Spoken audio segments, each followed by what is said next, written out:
The goal in this training is to create as much comfort with the head halter as possible through a low-pressure approach that associates the head halter with good things happening and not feeling trapped.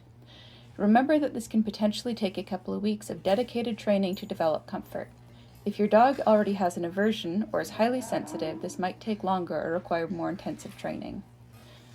As with many things in life, this is a matter of the slower you go, the faster you get there. Don't rush the steps of this process, or you may end up taking steps backwards. Instead, practice in short sessions multiple times a day, breaking the steps down into successful but quick steps. You will need a correct size of head halter set to the largest sizing to begin with, highly palatable treats that have been pre-cut to a small size, and an extra light leash. Step 1. Show the head halter and then feed after. Notice that the head halter is presented downward before Cecil gets the treat. I don't push it into his space, and the head halter and treat are not presented simultaneously.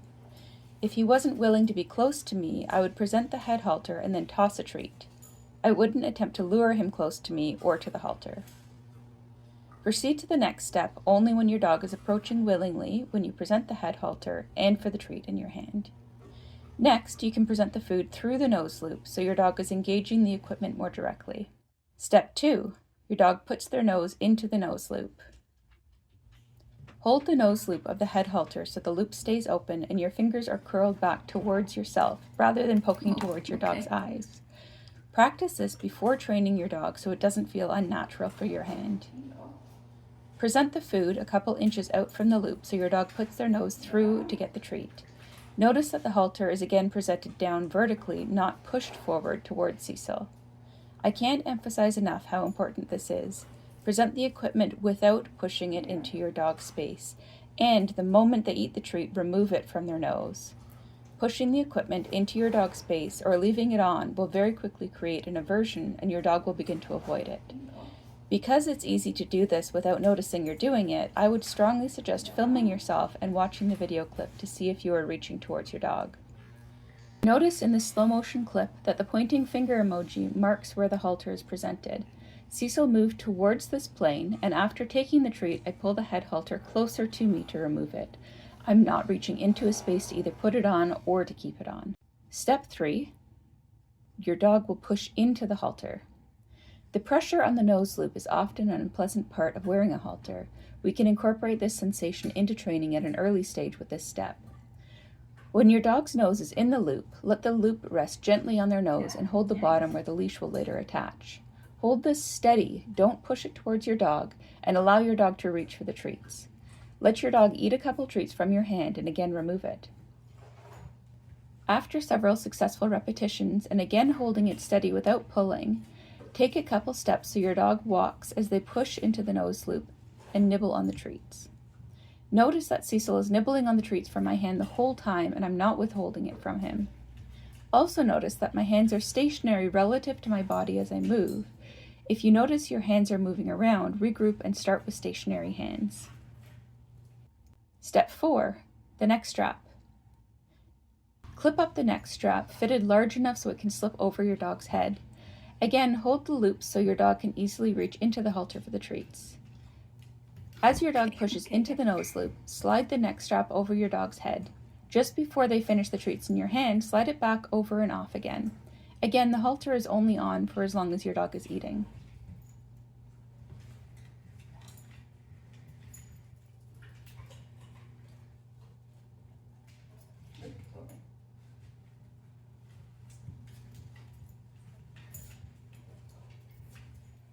Step 5. Do stuff with the halter on, but only for a couple of seconds. We can now introduce tricks that your dog is super confident in doing while wearing the head halter. In this example, the halter is put on the same way as previously, and after he eats the initial treats, I quickly ask him to do something in reward for it. Decide what you're going to ask your dog to do before you start. Notice that there's no wait time here. The longer you wait, the more likely your dog will be to fuss. In starting this step, I would reward my dog even if he doesn't do what I asked. Wearing a halter is distracting, and if your dog doesn't respond, that might mean this step is being rushed. Feed the treat, then repeat a prior step. Notice that the halter is initially removed after each rep to keep it short and sweet. With repetitions and comfort, you can ask for more. At this point, you can also fit the head halter properly, and we can check the fit in session. If your dog fusses, simply call them or make a kissy noise and feed right away. Remove the halter and keep the reps shorter next time. There's no proving any points in leaving your dog to struggle with it. From here, you can attach an extra light leash with a small clip so your dog becomes accustomed to the sensation of a leash on the halter, but maybe not as much weight or movement as your normal walking leash. This leash might be smaller than what's safe for walking a large dog, but you'll switch to a stronger leash before actually walking your dog on the equipment. When your dog can comfortably wear the halter with a light leash while training with you in the house, add the light leash and the halter to your regular walking equipment. This will mean, initially, that you'll have a double leash and you'll be using your regular leash and equipment to manage your dog for the walk. When switching your regular walking equipment, it's very important to double check the sizing and fit of the head halter to ensure it's secure, and use a safety strap to connect the head halter to another piece of equipment like a collar. You can also use a martingale collar so the insert strap or chain has additional give, and attach the leash to both the head halter and the collar. If using a safety strap on a bigger, stronger, or potentially dangerous dog, ensure that it's strong enough to hold up should the head halter come off and the strap is engaged.